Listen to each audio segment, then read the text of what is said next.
Leaders who died in the dumbest ways possible. History has no shortage of leaders who died gloriously. On battlefields, in palace coups, surrounded by weeping heirs. These five are not those leaders. These five are the men who commanded empires, fought wars, and shaped continents, and then died in ways that would embarrass a toddler. 1. Qin Shi Huang. It's 210 BCE, and the most powerful man on earth is drinking poison on purpose. His name is Ying Zeng, though he calls himself Qin Shi Huang, the first emperor. He has unified 7 warring states into a single empire. He has standardized the currency, the written language, and the axle widths of carts, because chariots kept breaking wheels on roads built for different wagons. He has built a wall across the entire north of the country to keep out horseback raiders. He has commissioned a silent army of 8,000 clay soldiers to guard his tomb. He is, by any reasonable measure, the most accomplished ruler in Chinese history. And he is slowly killing himself with mercury. The problem is simple. He does not want to die. Ever. He has ordered his court alchemists to find him the elixir of life, and those alchemists have been working on the problem with the focused enthusiasm of men who understand that failure means execution. What they eventually deliver is a formula of mercury, jade powder, and cinnabar. They tell him it is the drink of the gods. It is, in fact, liquid metal. Mercury poisoning does not kill quickly. It eats the nervous system, it scrambles the brain. By his late 40s, Qin Shi Huang is paranoid, rage-prone, and shaking. He sleeps in a different palace every night because he is convinced someone is trying to assassinate him. He orders 460 scholars buried alive for speaking against him. He refuses to name a successor, because naming one would mean admitting he is going to die, which is not the plan. In the summer of 210 BCE, he is touring the eastern provinces when he collapses in his carriage. He is 49 years old. The mercury has won, and here is where it gets worse. His chief eunuch Zhao Gao and his prime minister Li Si realize they are traveling weeks away from the capital with a dead emperor, no named heir, and a political situation that will explode the moment the news gets out, so they do not tell anyone. They keep bringing meals to the carriage. They keep delivering reports to the curtain. And because it is late summer in northern China and the body is rotting fast, they order wagons full of salted fish to travel alongside the imperial procession, so that no one notices the smell of the decomposing emperor over the stench of rotting fish. They forge a letter in his name, ordering his firstborn son, Fusu, to commit suicide. Fusu obeys. They install his younger, easier-to-manipulate son, Huhai, on the throne. Within 3 years, the dynasty collapses into open rebellion. The empire Qin Shi Huang spent his entire life building lasts 15 years from start to finish. The man who wanted to live forever is remembered mostly for the way he went, buried under a hill of packed earth, guarded by clay soldiers. In a tomb whose central chamber is rumored to contain rivers of flowing mercury, the same poison that killed him, still pooled there 2,000 years later. 2. Valentinian I. It's November 17, 375 CE, and the emperor of the Western Roman Empire is about to yell himself to death. Valentinian I is 54 years old. He is a competent soldier, a decent administrator, and a man with a temper so extreme that his own court historians write about it like it is a weather event. He keeps 2 bears near his bedroom named Goldflake and Innocence, and he feeds prisoners to them for fun. He once beat a servant to death for handing him the wrong hunting dog. People who work for him describe him as a good emperor who loses his mind when contradicted. On this particular morning, in the Roman border fort of Brigetio on the Danube, he loses his mind one last time. The Quadi are a Germanic tribe living on the other side of the river. They have sent a delegation of envoys to apologize. The Romans have been building forts on their land. The Quadi have been raiding in response. People on both sides are dead. The envoys arrive hoping to negotiate a peace. Valentinian receives them in his audience chamber. They speak respectfully. They offer apologies for the raids. They suggest, very carefully, that perhaps the Roman forts inside their ancestral territory had something to do with the trouble. This is the wrong thing to say to Valentinian. He starts screaming. His face goes red. Spitflies. He is shrieking about their insolence, their ingratitude, the sheer unbelievable nerve of barbarians, suggesting that Rome is ever at fault for anything. The envoys stand there in frozen silence while the emperor of half the known world has a full public meltdown at them. And then something pops in his head. Witnesses describe him breaking off mid-sentence. His mouth keeps moving. No sound comes out. He collapses back into his throne and starts choking on his own tongue. Physicians rush in. They try to bleed him, which was the Roman medical answer to absolutely every problem. Nothing works. Within minutes, he is dead. A cerebral hemorrhage, almost certainly. A blood vessel in his brain, torn open by the strain of screaming at men who had come to say sorry. The envoys, presumably, do not know what to do. They are standing in a room where the ruler of the Western Roman Empire has just killed himself in front of them, with pure rage. History does not record whether they were allowed to leave the building. Valentinian's death leaves the empire to his 16-year-old son Gratian and his 4-year-old son Valentinian II. 3 years later, Rome loses the Battle of Adrianople to the Goths, a disaster that historians later point to as the beginning of the Western Empire's long collapse. The emperor, who could have steered Rome through any of it, chose instead to yell until his brain broke. 3. Charles VIII. It's April 7, 1498, and the King of France is in a hurry to watch some men play tennis. Charles VIII is 27 years old. He is not a physically impressive king. He is short. He has 6 toes on 1 foot.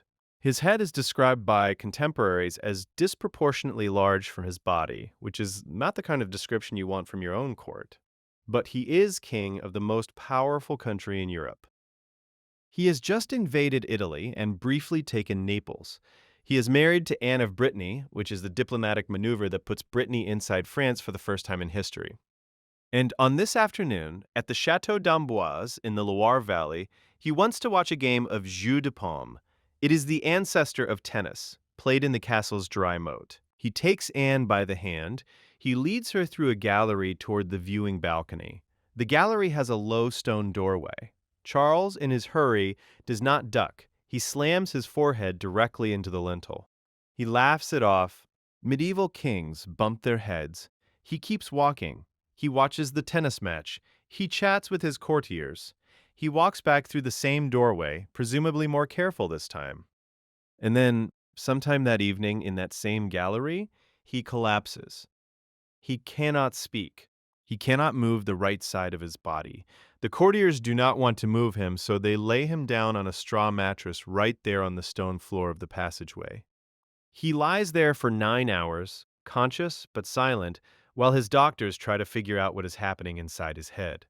He dies a little before midnight. The likely cause is a subdural hematoma, a slow bleed on the brain that started when he hit the lintel and took the rest of the afternoon to kill him. Modern doctors reading the accounts believe he would have survived with basic neurosurgery. In 1498, the best France can do is pray. He has no surviving sons. His oldest, also named Charles, died at age 3. His second son died at 25 days. His third died at 1 month. His daughter died at 1 month. The entire direct royal line of Charles VIII runs out because a man in a hurry to watch a tennis match does not duck under a doorway. The crown passes to his cousin Louis XII, who immediately annuls his own marriage so he can marry Charles's widow Anne, purely to keep Brittany inside France. The family drama alone is worth its own script. 4. Pyrrhus of Epirus. It's 272 BCE, and one of the greatest generals of the ancient world is being killed by an old woman's roof. Pyrrhus of Epirus is a cousin of Alexander the Great.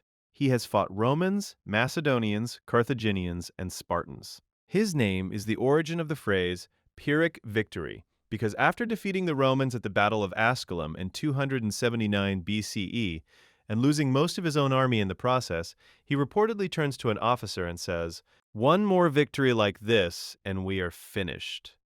He is the kind of man who is always finishing. He cannot sit still. The moment one war ends, he finds another. In 272 BCE, he is in the Peloponnese, fighting inside the streets of the city of Argos, because an internal Argive faction has invited him to take the city from a rival. It is going badly. The streets of Argos are narrow. His war elephants, His signature weapon are useless in tight alleys, and right now they are panicking and trampling his own men. His army is fragmented. The Argives are picking off his soldiers from rooftops with rocks, tiles, and anything heavy enough to fall. Pyrrhus is mounted, fighting his way down one of these alleys, when a young Argive soldier charges at him. Pyrrhus drives a spear through the boy's chest. The boy drops. The boy's mother is on the roof of a house just above, and she has been hurling tiles at invaders all morning. She sees her son die. She lifts the heaviest roof tile she can carry. She aims at the man on the horse. She throws. The tile catches Pyrrhus at the base of the neck, in the gap between his helmet and his shoulder armor. It stuns him. He slumps forward. His horse carries him a few more steps, and he slides off into the dirt of the street, paralyzed or unconscious. Sources disagree. A Macedonian soldier named Zopyrus finds him lying there. He does not recognize who it is at first. When he realizes he is standing over Pyrrhus of Epirus, cousin to Alexander, scourge of Rome, conqueror of kings, he hesitates. Then he draws his sword and starts sawing through the neck. He does it badly. The head is eventually brought to King Antigonus II of Macedon. Antigonus is reportedly disgusted, throws his own cloak over it, and orders it buried with honor. A man who survived charging elephants and Roman legions and Spartan phalanxes. Killed because a grieving mother on a roof picked up a rock. His body is burned, his army scatters. The kingdom of Epirus never recovers, and within a generation it is swallowed whole by Rome, the same Rome that Pyrrhus once nearly broke. 5. Adolf Fredrik. It's February 12th, 1771, and the King of Sweden is about to eat himself into a coffin. Adolf Fredrik is 60 years old. He has been King of Sweden for 20 years. He is not a strong king. The Swedish parliament has stripped most of his real power during what Swedes call the Age of Liberty, and Adolf Fredrik spends his days doing what disempowered monarchs tend to do. He eats. He hunts. He handcrafts snuff boxes. He reportedly makes hundreds of snuff boxes over his reign. They are, by all accounts, pretty good snuff boxes. On this evening, Shrove Tuesday, he sits down to dinner at the Royal Palace in Stockholm. The menu is actually recorded. It goes like this: lobster, caviar, smoked herring, sauerkraut, champagne, and then, for dessert, a traditional Swedish dish called hetväg. It is a sweet almond paste-filled bun called a semla served in a deep bowl of warm milk. A delicacy. Rich, filling, normally eaten one at a time. Adolf Fredrik eats 14 of them. 14 servings of sweet buns and hot milk, on top of a meal that was already lobster, caviar, smoked herring, pickled cabbage, and champagne. He finishes the last bun. He stands up. He collapses. The official cause of death is listed as digestive issues. Modern historians suspect a combination of stroke and catastrophic gastrointestinal failure in a 60-year-old body that simply could not process the volume and richness of what had just been shoveled into it. He goes down in Swedish textbooks, without irony, as the king who ate himself to death. His son, Gustav III, who is out of the country at the time, races home and takes the throne. Gustav is a very different kind of king. Ambitious, theatrical, a patron of the arts. Within a year, he stages a bloodless coup and takes back most of the power that Parliament had stripped from his father. Adolf Fredrik dies a soft king whose death accidentally hands his son the keys to an absolute monarchy. He is buried with full honors. Somewhere in the royal palace, his collection of hand-carved snuff boxes still exists. They outlasted the man who made them by about 250 years. The buns did not. 5 men, 5 empires, 1 drinks medal. 1 screams until he bursts. 1 gets to duck. 1 gets beamed by a grandmother. 1 orders a 14th dessert. Power, it turns out, does not protect anyone from the oldest joke in history, which is that bodies are fragile and pride is heavier than a roof tile.